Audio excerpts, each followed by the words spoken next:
Hi, Levi. Hey, Beek. Hello. Hey How you guys guys. doing? Hey, hello. Doing well, thanks. Life is great. Doing Yeah, good? never been better. I'm doing pretty good too. Have you had any wildfires, Levi, In Hungary, in Hungary? there's not much tree left to have wildfires. No, not really. I mean, everything is bone dry, but surprisingly, there was only a couple of places and very isolated, like bushfires mostly.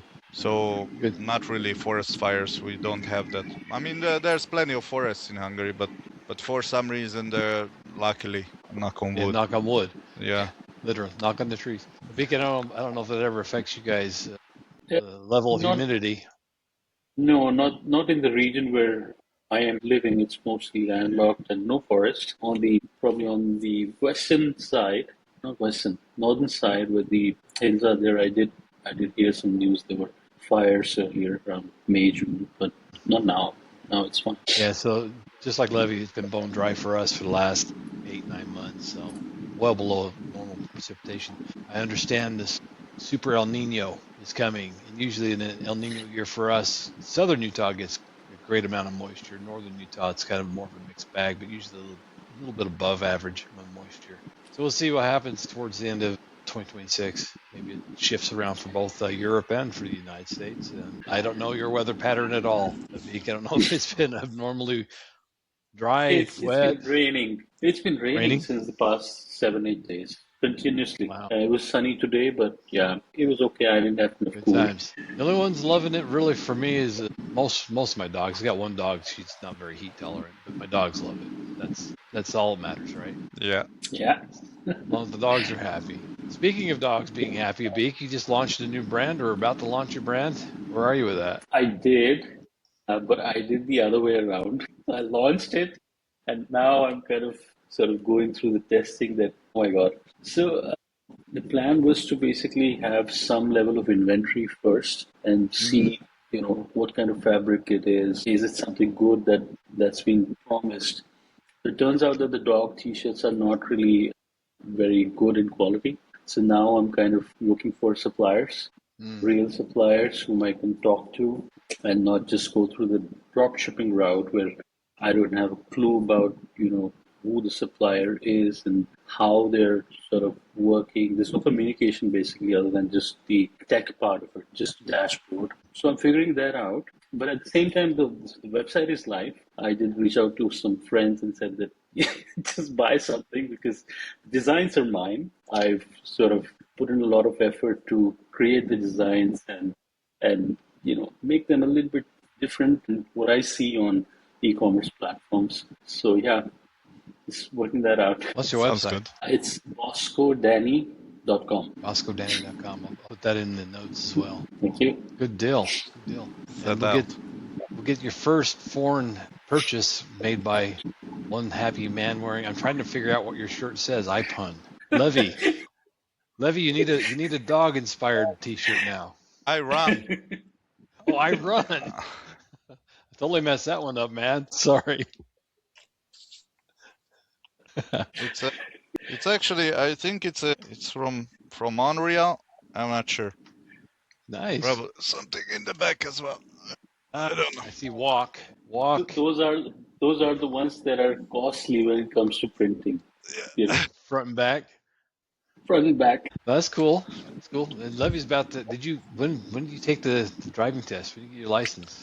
Tomorrow I'm riding again, practicing, and then the following day, so Tuesday is going to be the test. But that's only Awesome. routine. So I'm just swirling around traffic cones and going in spirals and whatnot. And then once that's done, I can go to street, and then probably quickly I can complete that because I'm riding already. So the street is not really a problem for me. It's mostly the Yeah. Well, see, you got to learn how routine. to drive to survive in Utah. You got to be able to lay that bike down and slide under an 18-wheeler at the last second and pop Yeah, up I on the can other imagine. side, man. At least it's not the Indian way, when you have to slide under a tuk-tuk even, right? There are so many, man. That's the reason I I only ride on highways. You got to I park it in the know back it's of a tuk-tuk. you have to be the bravest man to ride a motorcycle in India. I can imagine. Yeah, absolutely. That's Which fast and which explains furious. which explains why I don't ride. But you are one of the few, right? I mean, there's plenty of motorcycles, right? So he's got a Yeah, motorcycle with no miles on it. correct. That's going to change. I'm still kind of thinking of, riding to Ladakh. Ladakh is like the pinnacle of riding Oh in yeah. India. Still planning, probably next year, not this year, but yeah, I'm just trying to get my, riding skills kind of gradually grown so I can take that plunge. 'Cause it's going to be tough on the back. Well, So yeah, Yeah, good for luck getting to sure. old. both of you. I wish you both well and safety. Thanks. Thank Yeah, you. keep the rubber parts on the tarmac, man. That's the way to do it.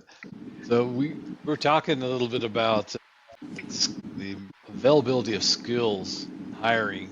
I can tell you from job interviews in the last 6 months, I'm getting asked questions that really are less skills based and more, do you fit in a team, more people based, right? Personality hires, right? Yeah, and so it's kind of interesting that I over prepare for the technology questions that may come. What are your technical skills and how do we measure more? And what I should be preparing for is how to better answer the soft skills stuff. What's interesting about it is most of the hiring managers, they're going to be much younger than I am. And I'm looking at it going, I wonder if this is just a change happening in leadership style, or if teams are just encountering problems with integrating people versus being able to provide the skill sets necessary to do the job. Abheek, you had a kind of an opinion on what's coming out of college today, and I think I can relate to it. I know there's some of the similar challenges faced here. What are you seeing? I think, my take is that since there are so many engineering colleges in our country,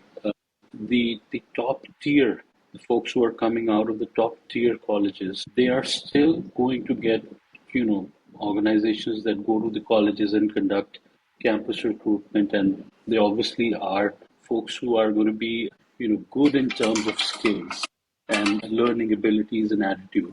But the rest of the colleges, I don't really think they're very good in terms of quality, right? So that is where the shift kind of is happening even on the other side where folks are not focusing on just engineering colleges and professions like engineers, doctors, and PAs. I think they're moving towards the other skills as well, skill-based sort of courses. For example, content creation. Folks are doing video editing. Folks are doing stuff which is not really conventional, but more skills-based. The shift is happening very slowly, but it is happening. There's more awareness now that let's do something else which is not mainstream, but obviously there's a lot of potential in those areas. I see that shift happening. So what I see is a continuing progression of book learning is good and it's nice. And I passed this exam because all the questions are things in theory that I found in the book, but no practical experience, no hands-on experience in a meaningful way. That's kind of bothersome to me. If you've gone to school, and by the way, I do not recommend pursuing computer science as a degree today. But if you do pursue a degree related to science, data science or something else, good for you. Just know that finding time to do the hands-on work and experience, getting the experience of actually leveraging the knowledge that's in a book is far more valuable to a potential employer than just say I've got these 5 certs, because anymore all the certs are just watered down. They feel underwhelmingly valued. I don't Yeah. know why I don't know why hiring managers still look at certs as this is critical path. I've really struggled for the last 10 years, 15 years to even consider the cert the top priority in a hiring. But the irony is that these are not kids that are dumb. They just haven't been exposed to how these systems all work and work together and understanding how they tie in the basics of the technology. It's kind of like what we experience with cloud engineers. I'm a book smart cloud only engineer and I can't solve a problem. I've been a Yeah. Windows system admin, a Linux system admin for 10 years. I can fix anything. the difference was night and day. You could see who your successful candidates were, who your employees were that would always be the best in your group.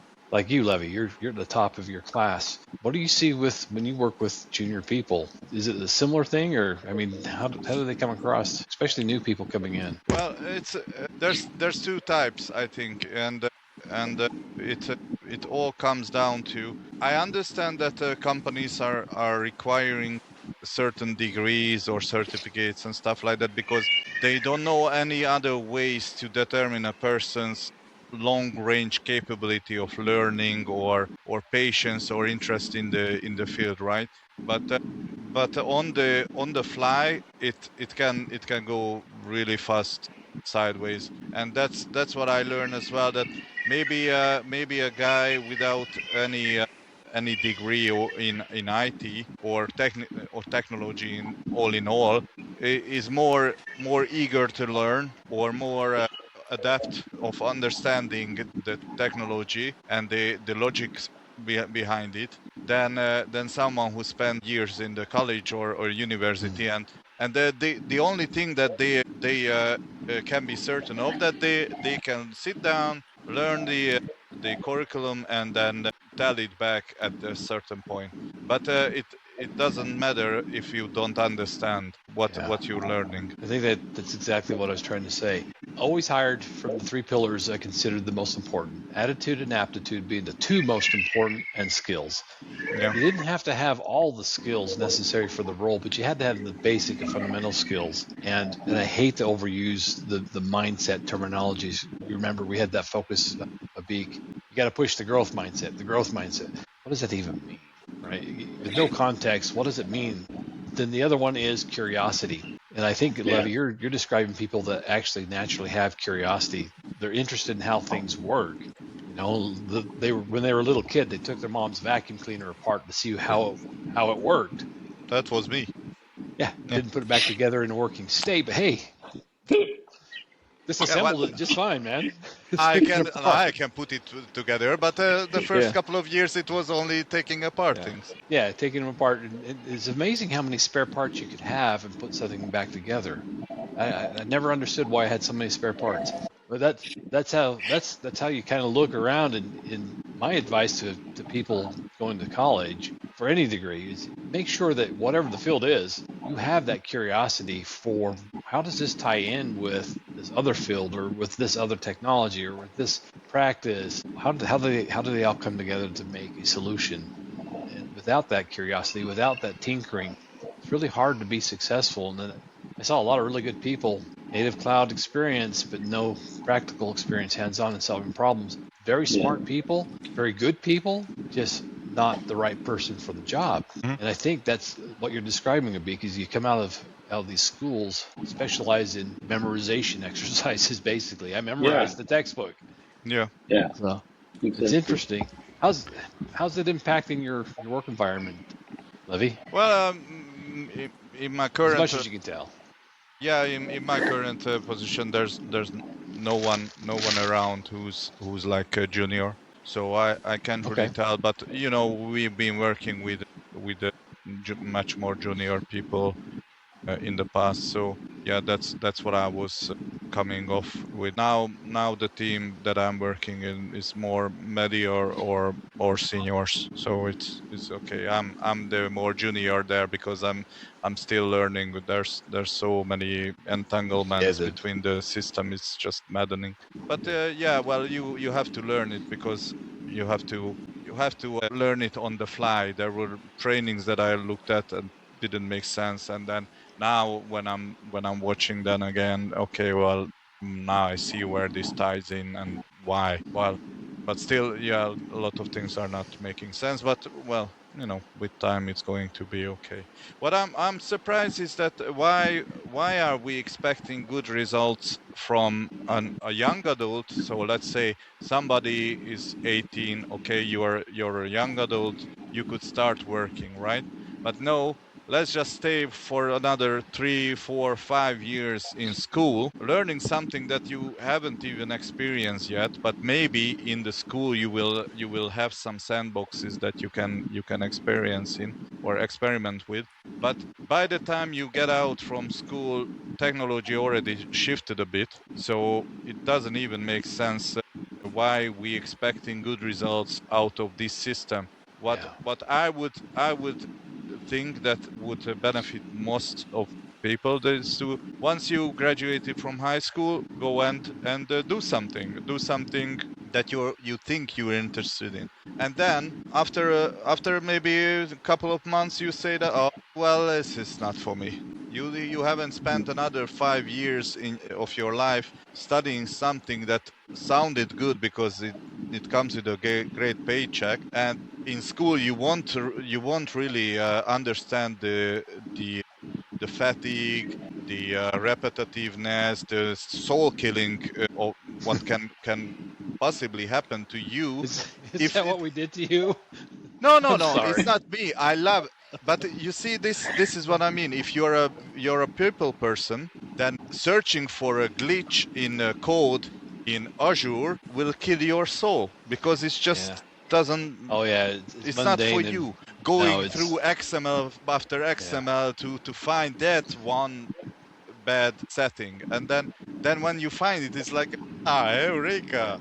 Let's Well, find the next one because it's still crap. But at least I you find think something.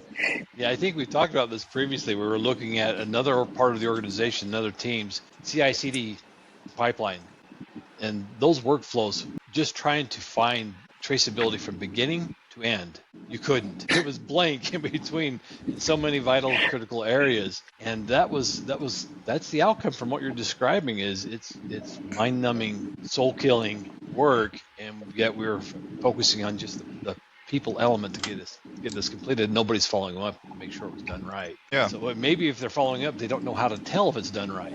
So along comes a senior person and tries to do the traceability from beginning to end, and it's not there. You're like, this is never going to work. It can't work. There's too many pieces missing. It becomes theoretical. You're selling a solution that's theoretical. It's like, that Yeah. is awful. But you're selling it to people who don't understand it. So That that's the that's beauty, I part guess. of that's where sales come in. But Yeah, what I I think want, yes, sorry, Abhik. I was saying, I think sometimes it's intentional that people want such people who wouldn't be in a position to understand. So they'll go in the loop again and again, and the leader has an opportunity to beat that person up. That's true. Hey, okay, That's true. I'm Yeah, winning. Yeah. yeah, That's what I think. I mean, how difficult is it to understand that you need to have people skills, you need to empathize and be on the other person's shoes to figure out that that person has the curiosity, he has the will.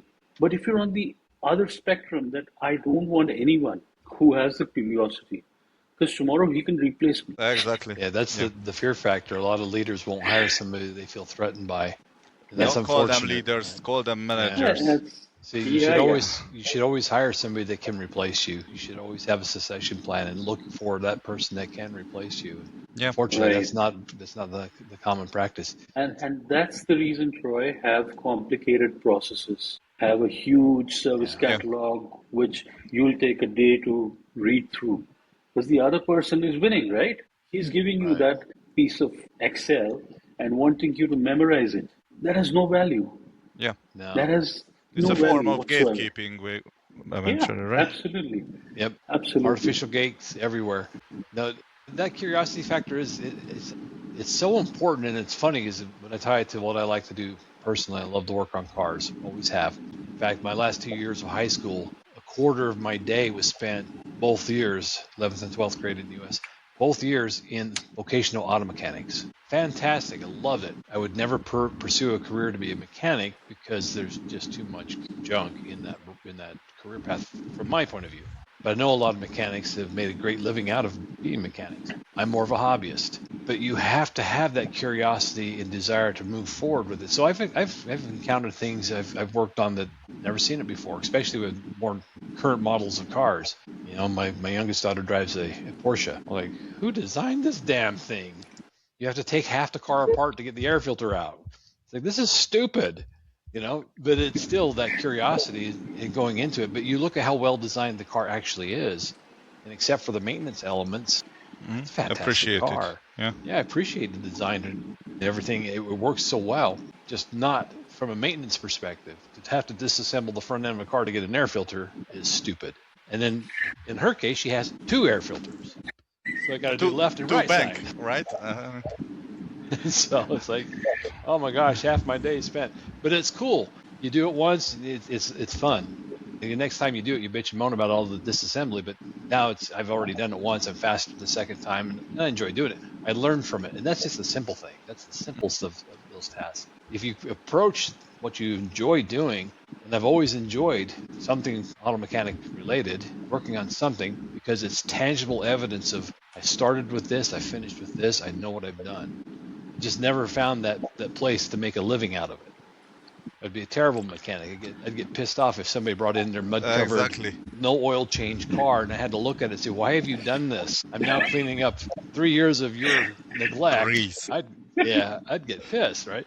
So it just wouldn't be a fit for me. But it's still that I enjoy that work. It's fun. It's fun. I enjoy it. You see, when I finished with the military service, I went with one of my buddies who I've been together. We've been in the same schools since like kindergarten and in the same classes. And he said that, "Oh, well, I want to travel the world, and I did want it as well. So it's the easiest is to go and be a waiter." Right. Okay. So we went and got a degree in hospitality, even though we graduated from a school which has like computer science oriented. And then after a couple of years, I've been working as a waiter abroad in a couple of countries and on the ship as well. And everyone asks, because I cook so good, why I didn't become a chef. And I always knew why, because I worked in the kitchens. Okay, it's a tangent to a kitchen work, but you still see, you have an overview what's going on in a professional kitchen. And that's why I haven't become a chef, because I know I love cooking. I want to stay loving it. And I don't really need that stress because cooking is just one element of being a chef, right? The rest is what the problem is. And it's the same with every job, right? And that's why it's a trap for kids, that they're going to be a computer scientist or a computer technician, and then it turns out that it's not computers that you have to work with, but stupid bosses, idiotic colleagues, or lazy ones, or stupid customers. And that wasn't in the curriculum. You weren't prepared for it at all. And I think it's the same with everything. It's just, that's why I would say that if you graduated from high school, go and leave a bit, work, get a job. But that's the problem. AI will take a lot of those jobs that these youngsters could take over for minimal wages or even less. So what's the deal there? What's going to happen? Because there's another thing, that why you are asking for some salary, and then they're ghosting you because that's so much money. Of course it's so much money because you don't have the budget for it, because you spend it on fucking AI for prompting for what's the best color for a Porsche, right? I mean, these are the stupid things that going sideways now, but I don't think it can go for a long way, right? I mean, if you using so much resources for instead of a simple Google search, it will end up somewhere. I mean, those costs are not just evaporating. We are paying for it in environmental cost and electricity bills. So, I mean, not true. us, but the companies. So, quick question for you, Levi. Does Hungary have a mandatory requirement to go into service in the military Not for anymore. a year or 2 Not years? anymore. I was one of the last ones. Okay. So I'm in an the idiot. U.S., there was a draft a long time ago, but there's a registration for draft, but there's no requirement.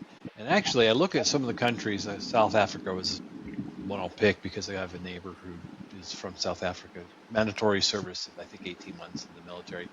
You look at these countries that have that, and what it gives is those young people coming out of school at 18. I was still 17 when I went into the Army. I joined the Army. I wasn't required to go in. I joined the Army.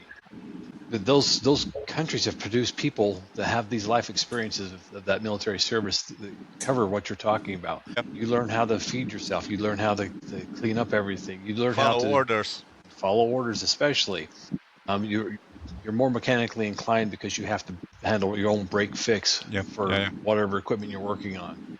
There's so many different military occupational skills that you have a choice to select, or you get pushed towards or in, that teach you all these things that you live it, you experience it. It's not textbook only. Yep. And I think that produces a lot of people that just come out with more drive and more direction and a broader understanding of how to do things, how to handle things. And Abheek, I don't know if you We guys don't. have you don't. So same We as don't. you asked, you're basically a voluntary service, but something like that, or if you attend a college that's more focused on those basic skills, I'm not going to say they have to be aligned to military, but aligned to something that requires you to learn skills and use your hands and prove with the work you've done or complete that you have the skill base at the end of the courses. That seems to produce better outcomes. Textbook only, Agree. an IT certification specifically, man, in the last 20 years, IT It's certifications to me have just become garbage. Even yeah. ITIL switched over to the every 3 years you have to Yeah. renew, right? And like, Correct. seriously? If you had ITIL version 2, ITIL maybe version 3 even, you get to keep that certification for life. But by ITIL 4, you have to recertify every Yeah. 3 years. Yeah. It's like, Yeah. what's going to change in ITIL in 3 years to have to recertify? And what's I the mean, a value of lot it of anyways? things are changing. That's the point. But I think in ITIL the mindset would.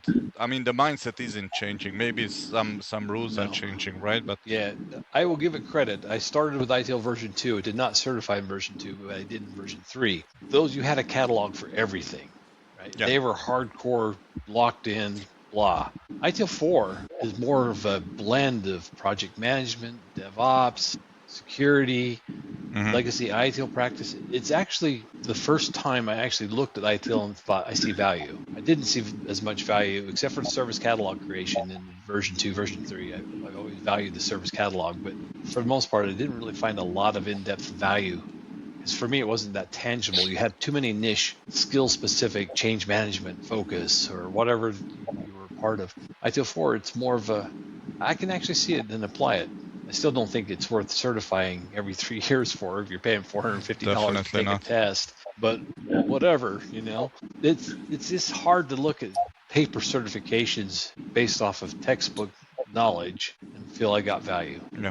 I hate They're to spend aging that kind of like money for milk. it. They're aging Yeah, like milk. That's for yeah. sure. I'm a big proponent of micro learning.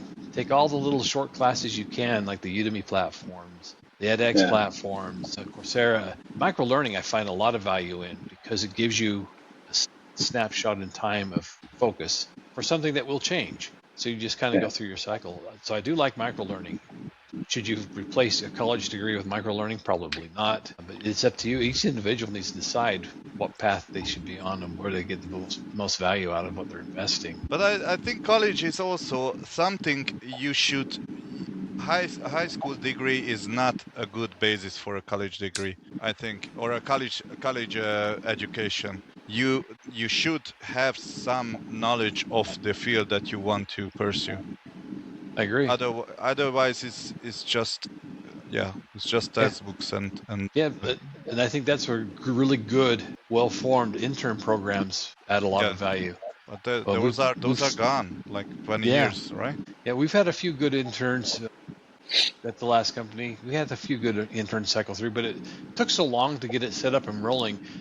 As an Yeah. It intern, was you may not time realize consuming. that the company started this planning for you the year before. By the time you come along for a short window of time for your summer break, a lot of work and effort went into it, and hopefully you land in a position that actually gives you value as well as the company. Yeah, You were going to say stuff. something But about it, Abheek? yeah, No, I totally agree. I think the choice of an individual to pursue a specific subject, I think it should be customized, right? It shouldn't be like mainstream nowadays that okay, get into school, learn English or whatever, 8, 9 subjects, and then you're out of school. So it should be more customized. People should be in a position to choose that okay, I'm going to learn, let's say, coding. I'm going to learn, let's say, video editing. I'm going to learn painting or sketching or maybe a new language. I think that's the new norm, at least Yeah. here. I think Well, at a mainstream level, maybe it's not evident that so people are going to do it. here's what's interesting, and I'm sorry to interrupt you, but you made me think of this. In computer science related fields of study, I'm not 100% sure there are any, and if so, how many there might be, licensure related requirements. Like if you're going to be a dental hygienist, for example, you have to have a license to practice, and you have to have a license for the state in the U.S. and the state you live in. If you want to practice in another state, you get a license for that state. But then you have continuing education requirements too that force you to continue to update your skills to maintain a license. With a sysadmin certification, it's not a license. It's It's just a not a license. certification Yeah, saying you passed a damn test. So yeah. it's not the same. And I honestly can't recall having come across outside of data science. Data science, I think I've encountered a couple of professions where there's not licensure, but more of a strict certification structure. There's not that structure in IT. So you can be an idiot from hell, go in and destroy a company you're working for, but you have a certification that says you're competent. Yeah. And there's no repercussion other than you'll get fired. Whereas Yeah, if a that's the thing. I have a certification. I screwed up my organization, but the next organization would know that. no, they wouldn't know it. Yeah, you're not going to They bring that wouldn't. baggage with you. Yeah, absolutely. And that's a great point. So it's very interesting. Well, Agree. I think we've exhausted the topic, though. Hopefully, somebody who watches the podcast gets some value out of it because they're trying to decide what they want to do for a career. Likely not. It'll be people we know that are all over 40 years old and done and know what their career is. At least with Nick, AI, they can ask AI what You can they always should ask. learn, right? I You can mean, always no, ask. we already discussed that. A mechanic, a chef.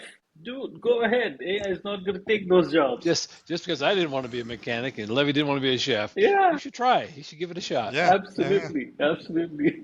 Good Well, stuff. you can go to the army and then you can try this and that, right? I mean, there are Yeah, mechanics in the army, and if you're unhappy, once you're done, you're done. yeah.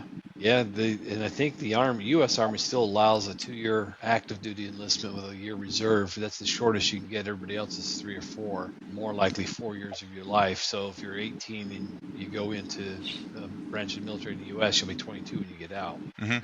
Good deal about it is they pay a lot for education while you're in the service. You can get a degree while you're serving in the military branch. So that's a good positive. Is there a competitive exam in the U.S.? You get into the army, give an Yeah, you have to exam. take an exam. Yeah, if it's still called ASVAB or not. I'm an older guy, so I don't remember hearing anything change. But It's yeah, you have to test out. So you don't get to just pick willy nilly. I want to do this job. They yeah. basically skill test you for what are you most likely to be successful in, and then they compare it against where's the greatest demand. Who do we need the most of? What skill do we need the most of? And as long as you're not colorblind like me, you got a smooth sailing path. Being colorblind shrunk it down to just like 3 jobs you can choose from.